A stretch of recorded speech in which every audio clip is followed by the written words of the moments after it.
Assalamu alaikum wa rahmatullahi wa barakatuhu, ma sœur. J'espère que tu vas bien. Moi, je vais bien. Alhamdulillah, alhamdulillah, alhamdulillah. Je sais, ça fait longtemps. Bref, je vais même pas m'expliquer. Je vais même pas commencer à me justifier parce que là, j'avoue, j'ai grave abusé.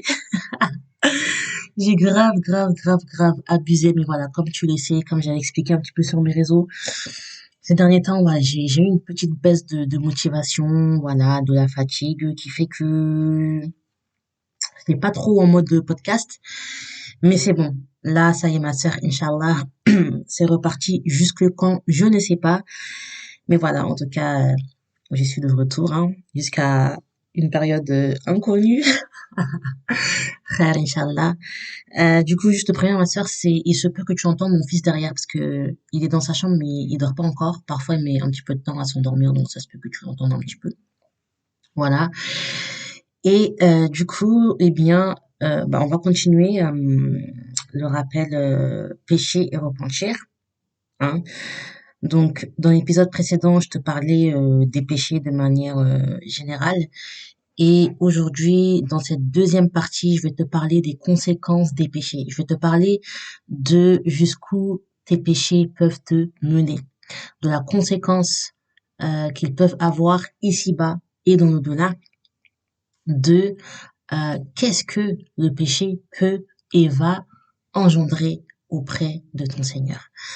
Donc d'abord, ma sœur, il faut que tu saches que les péchés, ils ne peuvent absolument rien t'apporter de bon. Ils ne peuvent rien attirer d'autre que le mal. Même si sur le coup, oui, le péché, il te procure un bien, il te procure un plaisir, c'est après. C'est vraiment sur le long terme que tu en ressentiras les effets dévastateurs. Le plaisir du moment, en fait, il te fait complètement oublier les conséquences du péché dans l'avenir. Et je vais te lire un hadith dans lequel Abu Huraira, il rapporte qu'il a entendu le prophète sallallahu alayhi wa sallam dire: lorsque le croyant commet un péché, on inscrit un point noir dans son cœur. S'il se repent, cesse et implore le pardon, son cœur est poli de ce point, mais s'il persiste, cela continue jusqu'à recouvrir tout son cœur. C'est là la rouille mentionnée par Allah, donc dans la sourate Al-Mutaffifin et dans le verset numéro 14, Kalla bal rana ala qulubihim ma kanu yaksiboun. Non, une rouille recouvre plutôt leur cœur en raison de ce qu'ils commettaient. Et donc tout ce hadith-là, ma sœur, il est dans le Sahih al-Jami' et c'est le numéro 1670. Et tu vois dans le verset, Allah il dit en raison de ce qu'ils commettaient, c'est-à-dire les péchés. Les conséquences des péchés, vraiment, elles sont nombreuses, ma sœur. Bien entendu, je pourrais pas toutes te les citer, je pourrais pas toutes les énumérer, mais voilà, on va voir, on va dire les plus connues d'entre elles, ok? Donc, plus tu commets des péchés, ma sœur, plus tu rends ton cœur malade. Et plus ton cœur est malade, plus tu vas t'éloigner de ton Seigneur. Et plus tu t'éloignes d'Allah, plus tu t'éloignes également de son pardon et de sa miséricorde. Du coup, qu'est-ce qui va se passer? Tu vas t'attirer sa colère. Et la conséquence de sa colère, c'est son châtiment et sa punition. Les péchés que tu commets, ma sœur, ils te sont nuisibles. D'accord? Ils nuisent à ton cœur, ils nuisent à ta personne et à la relation que tu as avec ton Seigneur parce que en péchant, tu lui désobéis. Et tu vois, pour que tu comprennes, on va repartir vraiment au tout début, aux origines de l'humanité. Lorsque Adam, il a créé, lorsque Allah, pardon, il a créé Adam alayhi salam et que il a demandé aux anges de se prosterner devant Adam. Et que subhanallah, il y en a un qui a refusé de se prosterner, qui a refusé d'obéir à Allah. Tu sais c'est qui? C'est Iblis.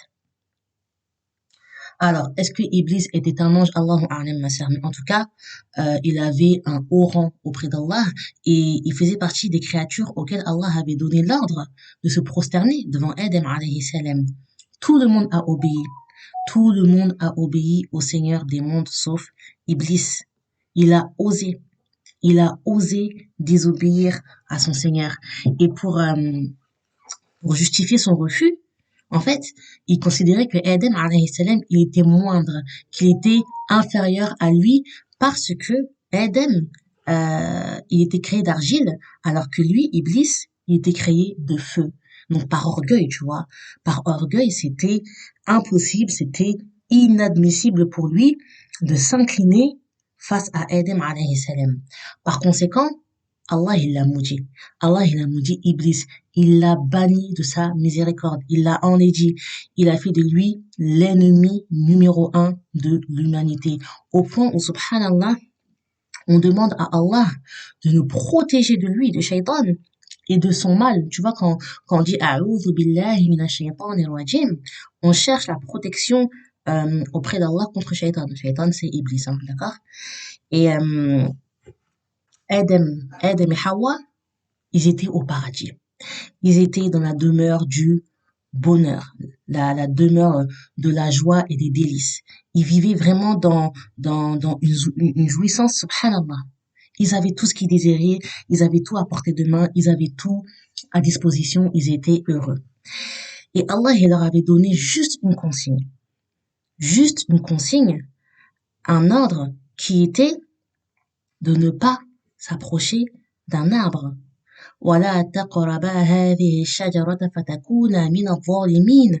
N'approchez pas de l'arbre que voici, sinon vous seriez du nombre des injustes. Donc ça c'est dans la sourate Al-Baqarah et c'est le verset numéro 35. Malheureusement, ils n'ont pas respecté cette consigne que Allah il leur avait donnée et ils ont été tentés par Shaitan. Tu vois, Shaitan, il les a tentés et ils ont approché l'arbre. Et dans le Coran, dans le verset numéro 36 de la sourate Al-Baqarah, Allah il dit, peu de temps après, Satan les fit glisser de là et les fit sortir du lieu où ils étaient. Et nous dîmes, descendez du paradis, ennemis les uns des autres, et pour vous, il y aura une demeure sur la terre et un usufruit pour un temps. Pourtant, hein, Allah, il leur avait dit de ne pas approcher de l'arbre en question, sinon ils seraient comptés parmi les injustes. Mais la tentation, la fitna à laquelle ils ont cédé, eh bien, elle les a menés tout droit au péché. Et comme ils ont désobéi à Allah, en conséquence, il les a fait sortir de là où ils étaient. C'est-à-dire que c'est la désobéissance à Allah qui a fait sortir Adam et Hawa du paradis. Allah, il les a privés du bonheur infini dans lequel ils étaient et il les a fait descendre sur terre pour les punir. Parce que oui, la privation, c'est une punition, ma sœur. Et une des conséquences les plus connues dues au péché, c'est la baisse de foi. La fameuse baisse de foi.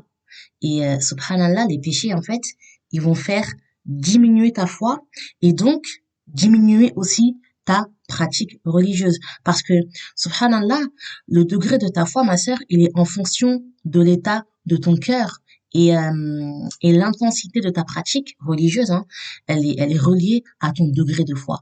Et parfois, tu vois, on est là, on s'étonne d'avoir des baisses de foi, mais en mode des baisses de foi vertigineuses, tu vois. On comprend pas ce qui se passe. On ne comprend pas pourquoi là, notre foi, elle est vraiment, subhanallah, au plus bas. Mais en vrai, ma sœur, hein, en vrai de vrai, sah tout ça, au fond, ma sœur, au fond là, au fond de toi, tu le sais. Tu sais très très très bien même. Tu sais mieux que personne. Une baisse de foi n'arrive jamais seule. C'est toujours dû à quelque chose. Et cette chose, ma sœur, c'est quoi? C'est les péchés. Tes péchés. C'est juste que voilà, on fait semblant, on met des œillères, On se voile la face parce que c'est trop doux. Franchement, faut dire la vérité, c'est doux de pécher, c'est trop trop doux. Mais ta désobéissance, ma sœur, subhanallah, elle, comment dire, elle entrave, voilà, elle entrave. Elle fait barrage à ton adoration. Et c'est normal. T'écoutes de la musique, tu mens, tu triches, tu médis, tu calomnies, tu n'es pas honnête, je sais pas, t'as un mauvais comportement, tu parles mal à tes parents, tu ne les aides pas, tu t'exposes sur les réseaux sociaux, ta aura, elle est à découvert, tu négliges tes prières, peut-être même que, subhanallah, tu la délaisses par moments et j'en passe. Tu accumules les péchés. Et subhanallah, ma sœur, tu t'étonnes d'avoir une baisse de foi. Tu t'étonnes de ne plus arriver à juste évoquer ton Seigneur.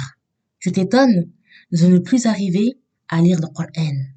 Tu t'étonnes de ne plus trouver la force et la motivation de reprendre ta prière. Quand tu es dans cette situation, subhanallah, ma sœur, en fait, tu es privé de beaucoup, beaucoup, beaucoup de choses.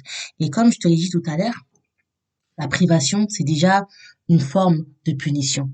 C'est un avant-goût de ce que Allah il te réserve si tu ne reviens pas à lui. Quand tu commets des péchés et que en plus tu ne demandes pas pardon à Allah et que de surcroît tu ne t'écartes pas du péché, eh bien ma sœur, tu t'éloignes de ton Seigneur. Je dirais même que tu te détournes de lui. La solution est à la portée de main. C'est de lui revenir en effectuant at-tawbah, un repentir sincère. Mais en persistant et en t'obstinant dans le péché, de la même manière que tu t'es détourné de ton Seigneur, eh bien, Allah, il va se détourner de toi également, ma sœur. Il va se détourner de toi parce que il voit que, subhanallah, tu ne fais aucun effort, tu ne fournis aucun effort pour te ressaisir. Et tu vois, on aime trop dire, ouais, mais j'y arrive pas, je suis consciente, mais subhanallah, j'arrive pas, je suis une hypocrite, mon cœur il est mort, tu vois, on aime bien, voilà. On se plaint, on s'apitoie sur notre sort, mais ma sœur,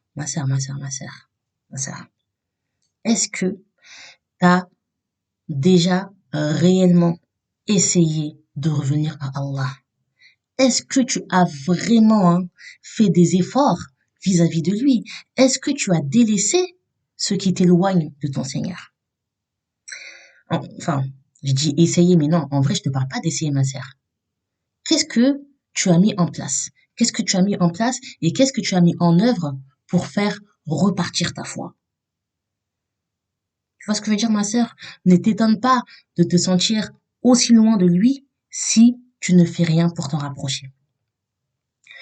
Une autre des conséquences des péchés, c'est que un péché emmène à un autre. C'est-à-dire que on est tellement habitué à en commettre, ça fait tellement partie de notre quotidien que en fait on est dans une sorte de spirale. Tu vois, c'est une boucle. Et dans le livre Péché et guérison de l'imam Ibn Qayyim, rahimahullah, à la page 84, on nous dit qu'un pieux prédécesseur a dit fait partie du châtiment de la mauvaise action qu'elle en appelle à une autre, et fait partie de la récompense de la bonne action qu'elle en appelle à une autre. Subhanallah. Et une personne qui commet beaucoup de péchés, c'est une personne que Shaitan va pouvoir attaquer et faire succomber beaucoup plus facilement qu'une autre. Parce que plus tu pêches, plus tu es vulnérable. Et subhanallah, inversement, tes bonnes actions et ta proximité avec Allah, eh bien, elles sont une protection contre le mal de Shaitan, contre la tentation. Parce que c'est lui qui te pousse à. Après, attention, hein, je suis pas en train de te dire que tu ne tomberas pas, mais ce qui est sûr, c'est que Shaitan, il aura beaucoup plus de mal à te faire tomber. Et même s'il te fait tomber, Inch'Allah, ma sœur, tu auras une facilité à te relever. Parce qu'il y a des personnes dont le cœur est complètement scellé à cause des péchés, ma sœur. C'est-à-dire que ils en sont arrivés à un stade où subhanallah, on peut même plus leur faire entendre raison. La rouille, elle a complètement recouvert leur cœur. Et Al-Hassan, il a dit, lorsque leurs péchés et désobéissances se sont multipliés, ils ont cerné leur cœur. Et dans le Coran, Allah, il dit, Summum bukmun umyun fahum la yarji'un. Sourds, muets, aveugles, ils ne peuvent donc pas revenir de leur égarement. Surat Al-Baqarah, verset 18. Subhanallah, ma sœur. Subhanallah, vraiment. Et autre point, très très très important, ma sœur, extrêmement important, et sur lequel je vais insister, c'est que certains péchés amènent la malédiction d'Allah. Je vais pas te faire toute la liste, d'accord? Mais encore une fois, je vais te prendre ceux qui sont le plus répandus comme le tatouage. Le fait de faire un tatouage ou d'être tatoueuse. Tout ce qui est faux cheveux. L'épilation des sourcils et celles qui les épilent. L'usure, ar-riba, les personnes qui font des grands crédits pour se prendre une maison ou s'acquérir des biens. La calomnie et plein d'autres péchés. Et ce qui est très très grave, ma sœur, subhanallah, vraiment ce qui est extrêmement grave, hein, c'est que dans la majeure partie des cas, on fait ces péchés en connaissance de cause. Et subhanallah, là, c'est carrément de la défiance envers Allah. Tu sais que la perruque que tu portes là, c'est haram. Mais comme tu te trouves fraîche avec, tu vois, tu te trouves grave, voilà, mais tu n'hésites pas à défier ton Seigneur. Parce que tout le monde te complimente. Jusqu'à on te demande, ouais, ta perruque, elle vient d'où? Combien de pouces? Je sais pas quoi, je sais pas quoi. Le business, ma sœur, que tu as fait autour de ça te rapporte tellement d'argent que tu ne te soucies même plus de la malédiction dans laquelle tu es au moment même. C'est pareil pour les sourcils, hein. Comme, voilà, ça embellit ton regard, mais tu t'en fiches des conséquences. Jusqu'à tu partages aux gens, ouais, qui t'a épilé, dans quel salon t'as été, petit code promo, malédiction 10, hein. Tant qu'à faire. Si on vient de ta part. La maison, là, dont tu es propriétaire. La grosse voiture que tu t'es offerte. Tu n'as pas hésité, ma sœur, à faire un crédit avec des taux d'intérêt pour avoir accès à un certain confort de vie, alors que c'est haram et que ça te met sous la malédiction de ton Seigneur. C'est-à-dire que on a les péchés et on a les péchés qui nous mettent sous la malédiction d'Allah. Et Ar-Raghib al-Asfahani, il a dit, la malédiction est le bannissement et l'éloignement à titre de courroux. Il s'agit d'une punition quand elle provient d'Allah, dans l'au-delà, et d'une cessation de sa miséricorde et de son assistance dans l'ici-bas. Et elle est une imprécation contre un autre quand elle provient d'un homme, d'un humain. Mais normalement, ma sœur, je te dis la vérité, hein. Normalement, tu devrais avoir peur. C'est-à-dire que ça te fait pas peur de savoir que tu es banni, que tu es en dehors, que tu es chassé de la miséricorde d'Allah et de son assistance ici-bas, fit dunya. Je te dis la vérité, hein. Si ça ne te fait pas peur, c'est que il y a un réel souci au niveau de ta foi, ma sœur. Et que il faut que tu te remettes en question. À chaque péché, un châtiment. Celui qui apprenait le Coran sans l'appliquer et qui dormait lors de la prière obligatoire aura le crâne fendu avec un rocher. Le menteur, hein, celui qui propage le mensonge, tu sais ça va être quoi son châtiment? On lui arrachera la bouche jusqu'à la nuque, le nez jusqu'à la nuque et les yeux jusqu'à la nuque, ma sœur. Imagine-toi seulement, hein. Imagine-toi seulement. Les fornicateurs, hein, les fornicateurs, les fornicatrices, ils seront réunis tous ensemble, nus dans un four. Dans un four. Et celui qui consomme un riba, donc l'usure, on lui fera avaler des pierres. Subhanallah, ma sœur, mais c'est incroyable. Tu te rends compte? C'est-à-dire que à chaque péché, il y a un châtiment. Chaque péché, Subhanallah, ma sœur, il y a un châtiment. Et tout ça, ce que je viens de te dire, c'est tiré d'un hadith rapporté par Al-Bukhari. C'est le numéro 6640 et Muslim, le numéro 2275. Et d'après Anas ibn Malik, le prophète sallallahu alayhi wa sallam, il a dit, lors de mon ascension nocturne, je suis passé près de gens qui avaient des ongles de cuivre avec lesquels ils griffaient leur visage et leur poitrine. J'ai dit, qui sont ces gens, ô Djibril? Il m'a dit, ceux-là sont ceux qui mangeaient la viande des gens et portaient atteinte à leur honneur. Donc ça, c'est rapporté par Abu Daoud et c'est authentifié par Sheikh Al-Albani. C'est-à-dire que ces personnes-là, c'était des personnes qui faisaient de la médisance. Tu vois? La médisance qui consiste à dire sur une personne une chose qu'elle n'aimerait pas entendre, même si cette chose, elle est vraie. Subhanallah. Et quand tu seras morte, ma sœur, et que tu seras seule, dans le noir, dans ta tombe, 6 pieds sous terre, c'est soit tu goûteras aux délices de la tombe, soit tu en subiras le supplice.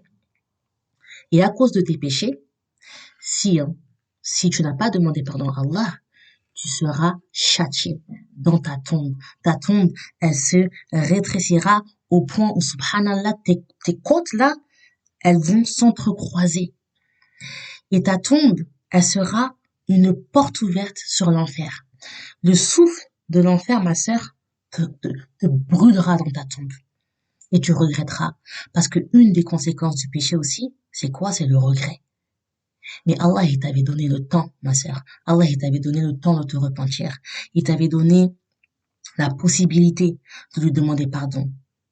Mais comme la mort, elle te paraissait loin, hein, comme la mort, t'avais l'impression que ça ne touchait que les autres, tu as repoussé, tu vois, tu as retardé ton retour à Allah, comme si tu t'allais rester sur terre éternellement.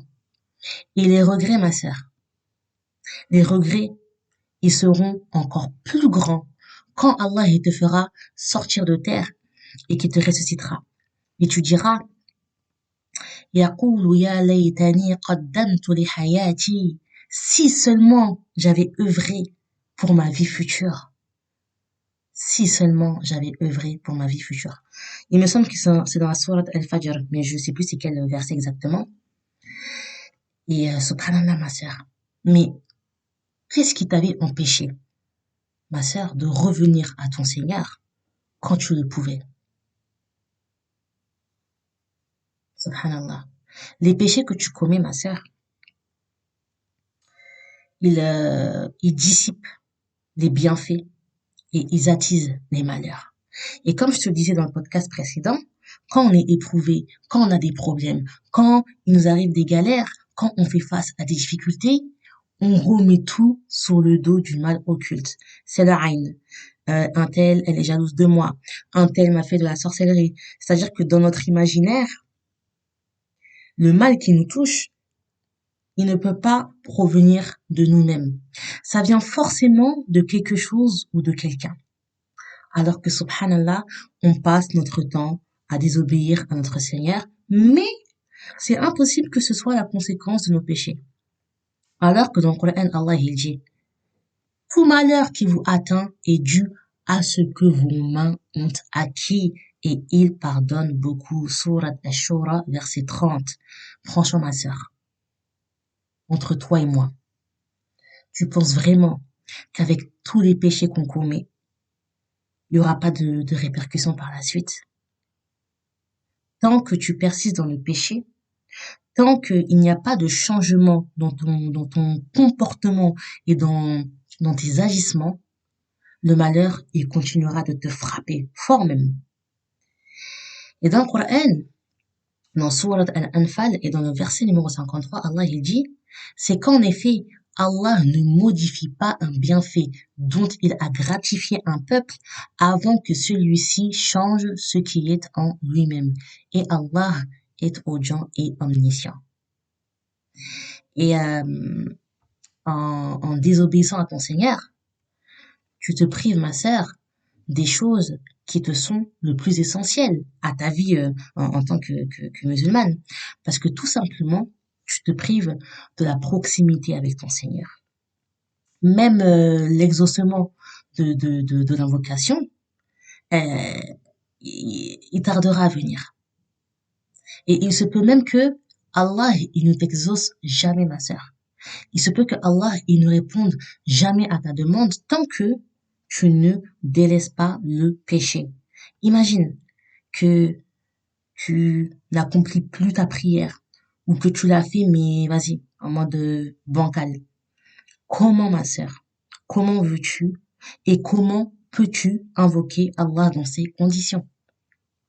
Est-ce que tu penses que Allah il va t'exaucer, ma sœur? Est-ce que tu penses que tu es légitime? En fait, c'est ça. Est-ce que tu penses que tu es légitime à l'exaucement de ton invocation? Est-ce que tu mérites, ma sœur, d'être exaucée alors que tu t'es détourné de ton Seigneur par tes péchés? Le seul moyen d'échapper et d'être préservé des conséquences de tes péchés, ma sœur, c'est at-tawbah, c'est de repentir.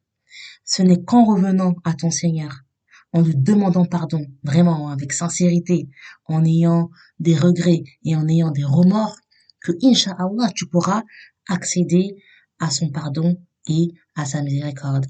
Et toi-même, tu sais, ma sœur, il vaut mieux avoir des regrets ici-bas, hein, plutôt que d'en avoir dans l'au-delà, parce que là-bas, malheureusement, ils ne te seront d'aucune utilité. Du coup, ma sœur, je te ferai la troisième partie sur le repentir. Là, hein, dans les jours à venir, parce que du coup, cette partie-là, elle est déjà prête. Hein. Elle est déjà prête, elle est dans mon ordi. Euh, mais comme j'ai envie d'ajouter quelques petits détails, faire quelques petites modifications, je ferai le rappel, je sais pas, dans les jours à venir, Inch'Allah. Encore une fois, je vais pas m'avancer parce que moi, vas-y, je parle trop, je ne dirai rien, motus et bouche cousue. Quand le podcast sera prêt, il sera mis en ligne. Du coup, barakallahu fiki, ma sœur. Encore une fois, vraiment, je m'excuse, ouais, vraiment, je m'excuse pour le retard que j'ai eu et tout. Mais voilà, des fois c'est chaud, c'est compliqué. Mais alhamdulillah, alhamdulillah. N'hésite pas à partager, ma sœur. N'hésite pas à mettre des étoiles. N'hésite pas à commenter. D'accord? Ça fait toujours plaisir. Et c'est ce genre de petites attentions qui me boostent. Wa subhanaka Allahumma bihamdik nashhadu an la ilaha illa anta astaghfiruka wa atubu ilayk. Wassalamu alayki wa rahmatullahi wa barakatuh.